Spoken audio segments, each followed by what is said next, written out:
জীবনটা বড়ই অদ্ভুত। ছোটোবেলায় যেই ভাবনাগুলো ছিল, ছোটোবেলায় শুধু খেলাধুলো এসবের মাধ্যমে জীবনটা কাটলে মনে হয় বেশি ভালো হতো। আর এখন বর্তমান সময়ে দাঁড়িয়ে মনে হয় নিজের কাজকর্মের মধ্যে যদি সারাদিন ব্যস্ত থাকি তাহলেই হয়তো জীবনটা অনেক ভালো কাটবে। নমস্কার বন্ধুরা, আমার নতুন একটি ভিডিওতে তোমাদের সবাইকে জানাই অনেক অনেক স্বাগত। আজ হলো মঙ্গলবার। সকাল সকালই ভেবে নিয়েছিলাম আজকে আমি ঠাকুরের আসনটা ভালো করে পরিষ্কার করে নেব। সকালে রান্নাবাড়ি করেছি, সকালে একবার গোপাল সেবা দেওয়া হয়ে গেছে। আমি এখন ভালো করে আসনটা পরিষ্কার করে নিই। আসনের ভেতরে যত কিছু ছিল আমি সব কিছু বাইরে বের করে নিয়েছি। আর যেহেতু এখন শীতকাল পড়েই গিয়েছে প্রায়, আজকে সকালে যখন ঘুম থেকে উঠেছিলাম তখন বেশ ঠান্ডা লাগছিল। এই কদিন আগে কিন্তু একদমই ঠান্ডা ছিল না। যাই হোক, নভেম্বর মাস যেহেতু পড়ে গিয়েছে, ঠান্ডা তো একটু পড়বেই। এইদিকে আমি বুঝতে পারছিলাম না যে এই স্বস্তিক চিহ্ন বা ঘটের যে চিহ্নটা আছে সেটা আমি কোথায় দেব। স্বস্তিক চিহ্ন বলাটা হয়তো ভুল হয়ে গেল, এটা ঘটের একটা চিহ্ন, মাঝখানে স্বস্তিকের চিহ্ন আছে। তা যাই হোক, এদিকে ওটা মনে হলো নিচে দেওয়ার পর ওপরে যদি আসনটা রাখি তাহলে বেশ ভালো লাগছে দেখতে। আর আমাদের গোপাল সোনার জন্য যে জামা কাপড়গুলো আছে সেগুলো আমি আলাদা করে এক জায়গায় রেডি করে নিলাম। এরপরে তো গোপাল সোনাকে স্নান করিয়ে নতুন জামা কাপড় পরিয়ে মালা, চুড়ি, কানের নেই অবশ্য, কানেরটা ভুল বলে দিলাম। একটা কানের কেনা হয়েছিল, কিন্তু আমাদের গোপাল সোনাটা না একটু ছোট, আর কানেরটা কেনা হয়ে গেছিলো অনেক বড়, সেটা আর কি ফিটিং হচ্ছিল না। সেই জন্য মালা, চুড়ি, বাকি যা জিনিস আছে সেগুলো দিয়ে সুন্দর করে সাজিয়ে দিলাম। আর ছোট বাচ্চাকে যদি একটা চকলেট না দেওয়া হয় তাহলে কি চলে? সেই জন্য একটা চকলেটও দিয়ে নিলাম।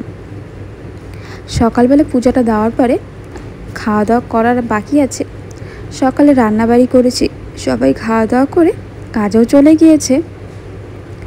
ঘড়িতে কিন্তু এখন বাজে প্রায় 8টা থেকে 8:30টার মতন।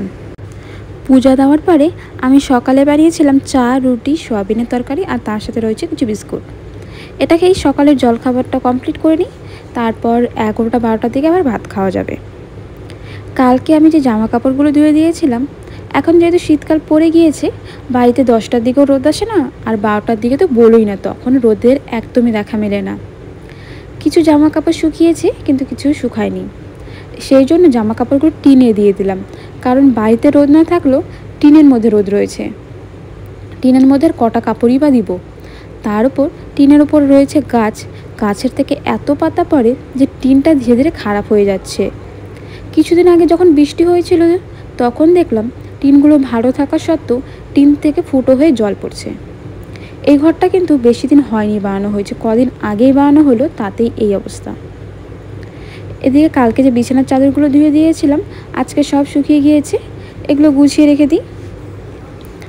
আমাদের তো রেশন দিয়েছিল কদিন আগে, কিন্তু রেশনের চালগুলো জানো তো এতটাই খারাপ দিয়েছে কি বলবো। আতপ চাল দিয়েছে, তো এই চালগুলো আমি বেছে রাখছি।